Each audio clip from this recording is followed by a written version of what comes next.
Devotees अक्सर confuse रहते हैं कि ध्यान योग यहाँ पर है ही क्यों भगवद गीता में। भगवद गीता में ध्यान योग की क्या ज़रूरत है। भगवद गीता तो हमारी डिवोटीज़ के लिए कितनी मधुर किताब है। भगवान कृष्ण ने अर्जुन को बोली अपने भक्त को, भक्तो असी में सखा चेती, तो उसमें ध्यान योग कहाँ से आ गया। क्या हमें भी उल्टा लटकना पड़ेगा क्या? अनुलोम विलोम और आसन प्राणायाम प्रत्याहार धारणा ध्यान समाधि क्या ये सब करना पड़ेगा क्या? श्री भगवान उवाच अनाश्रितः कर्म फलम कार्यम कर्म करोति यः स संन्यासी च योगी च न निरग्निर्न चाक्रियः। हरे कृष्ण। भगवद गीता के अध्याय 6 की शुरुआत करेंगे हमारे से। और ये अध्याय 6 अर्थात ध्यान योग, डिवोटीज अक्सर कंफ्यूज रहते हैं कि ध्यान योग यहाँ पर है ही क्यों भगवद गीता में। भगवद गीता में ध्यान योग की क्या ज़रूरत है। भगवद गीता तो हमारी डिवोटीज़ के लिए कितनी मधुर किताब है। भगवान कृष्ण ने अर्जुन को बोली अपने भक्त को, भक्तो असी में सखा चेती, तो उसमें ध्यान योग कहाँ से आ गया। क्या हमें भी उल्टा लटकना पड़ेगा क्या? अनुलोम विलोम और आसन प्राणायाम प्रत्याहार धारणा ध्यान समाधि क्या ये सब करना पड़ेगा क्या? नहीं। तो ये अध्याय है ही क्यों भगवद गीता में। श्रील प्रभुपाद लिख रहे हैं, यद्यपि इस अध्याय में अष्टांग योग पद्धति की संस्तुति अर्थात उसकी तारीफ की गई है, किंतु भगवान बल देते हैं कि कर्म योग या कृष्ण भावना भावित में कर्म करना इससे श्रेष्ठ है। कहने का अर्थ ये है कि श्रील प्रभुपाद बता रहे हैं कि भगवान ध्यान योग इसलिए बता रहे हैं एक कॉन्ट्रास्ट दिखाने के लिए, क्योंकि पिछले अध्याय में भगवान ने बताया था कि भक्ति योग का रास्ता अत्यंत सुलभ है। और फिर भगवान ने ये भी बताया था लास्ट चैप्टर के 27वें 28वें श्लोक में कि योग का रास्ता उतना ही कठिन है जितना भक्ति का रास्ता सुलभ है और आसान है करना। तो अब भगवान दिखा रहे हैं कि किस तरह से कठिन है ताकि हमें फेथ ही आ जाए। तो इस पर भगवान यही बताएंगे किस तरह से क्या करते रहते हैं। इतना प्रोजेक्ट है, ये घर बार छोड़ना पड़ता है, हिमालय पर जाना पड़ता है, तो इम्प्रैक्टिकल है कलयुग के लोगों के लिए। तो भगवान कॉन्ट्रास्ट दिखा रहे हैं इस अध्याय 6 के द्वारा। ये पहला पॉइंट। और दूसरा पॉइंट कि ये क्यों भगवान ने बोला। भगवान ने इसलिए बोला क्योंकि भगवान भक्ति योग को ग्लोरीफाई करना चाहते हैं। एक्चुअली अध्याय 6 जो ध्यान योग है, ध्यान योग वैसे है ही नहीं, क्योंकि ध्यान योग का लक्ष्य भक्ति योग को ग्लोरीफाई करना है। जिस तरह से वेदों में शिव ब्रह्मा इंद्र इत्यादि देवी देवताओं की स्तुति की गई है, लेकिन वो स्तुति वास्तव में वहाँ होते हुए है ही नहीं, क्योंकि उनकी स्तुति के द्वारा भगवान कृष्ण की स्तुति की गई है। या ये बताया गया कि ये जो शिव ब्रह्मा इत्यादि देवी देवता हैं, इनके भी एक बाप हैं, इनसे भी एक ऊपर व्यक्ति है। गोविंदम आदि पुरुषम, भगवान कृष्ण है, ईश्वर परम कृष्ण सच्चिदानंद विग्रह, परम ईश्वर कृष्ण है, इनके भी ऊपर हैं। तो उसी तरह से इस अध्याय के द्वारा भी ध्यान योग के द्वारा भक्ति योग को ग्लोरीफाई किया जा रहा है कि भक्ति योग बहुत सुलभ है, आसान है करना। क्यों? क्योंकि ये जो ध्यान योग है बहुत मुश्किल है, कर नहीं सकते। कॉन्ट्रास्ट भी दिखा रहे हैं। तो ये 2 मुख्य कारण है जिस कारण से भगवान ने ध्यान योग अध्याय बोला। और पिछले अध्याय में तो भगवान ने बताया था कि ये भक्ति का रास्ता बहुत सुलभ है और योगियों का रास्ता बहुत मुश्किल है। लेकिन अब इस अध्याय में भगवान बता रहे हैं कि वो केवल मुश्किल ही नहीं है, योग का रास्ता केवल कठिन ही नहीं है, उस रास्ते में जो योगी इत्यादि हैं उनके मन में खोट भी है। क्यों? क्या खोट है? उनके मन में स्वार्थ है, स्वार्थ।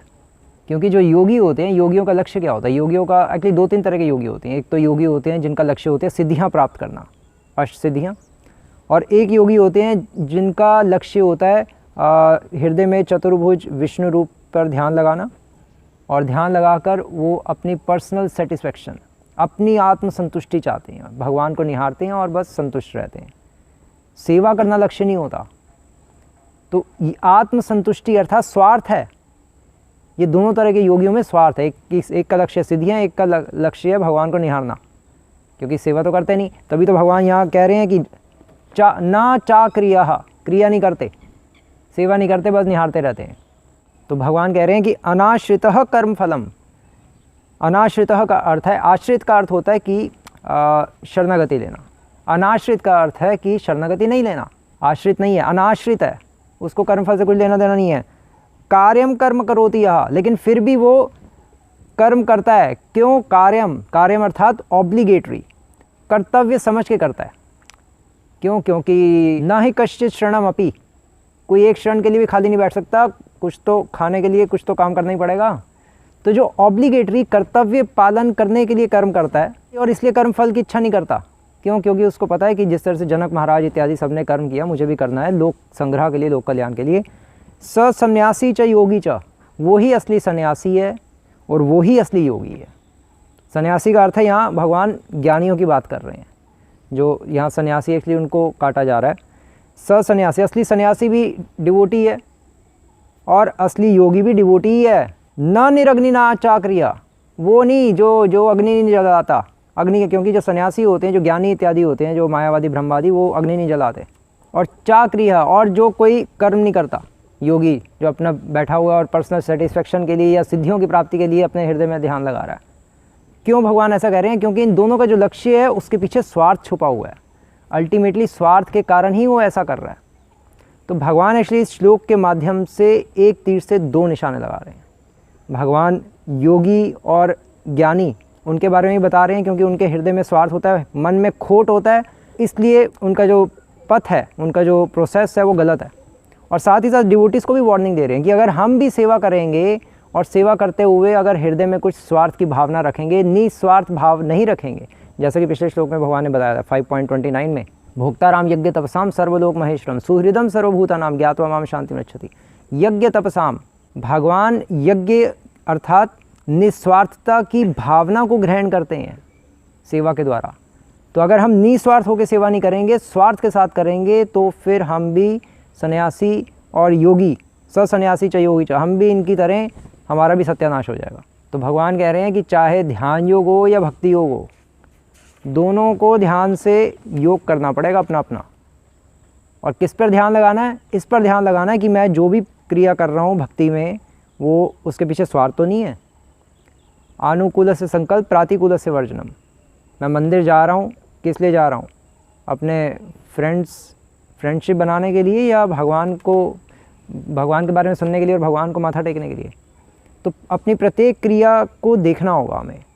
तो इसलिए भगवान कह रहे हैं कि अगर हम भी स्वार्थ प्रेरित होकर सेवा करेंगे, आत्म अनुसंधान नहीं करेंगे, तो हम भी इसी तरह से पतित हो जाएंगे। ये भगवान यहाँ पर बता रहे हैं। इसलिए श्रील प्रभुपाद इसके अंत में श्लोक कोट कर रहे हैं, ना धनम ना जनम ना सुंदरीम कविताम वा जगदीश कामय मम जन्मनि जन्मनीश्वरे भवतात् भक्ति रहे तो की त्वयि। चैतन्य महाप्रभु ने कहा है ना कि ना धनम ना जनम ना सुंदरीम, कि मुझे ना धन चाहिए, ना फॉलोअर्स चाहिए, ना सुंदरी चाहिए, कुछ भी नहीं चाहिए। क्यों महाप्रभु ऐसा कह रहे हैं? क्योंकि महाप्रभु में कुछ भी स्वार्थ नहीं है। तो श्रील प्रभुपाद इसलिए कोट कर रहे हैं बताने के लिए कि डिवोटी का एकमात्र लक्ष्य कृष्ण को प्रसन्न करना होना चाहिए। कृष्ण अर्थ है अखिल चेष्टा। हमारी चेष्टा केवल कृष्ण के आनंद हेतु ही होनी चाहिए। प्रत्येक क्रिया और प्रत्येक क्रिया के पीछे प्रत्येक चेष्टा, हमारा उद्देश्य भगवान को प्रसन्न करना होना चाहिए।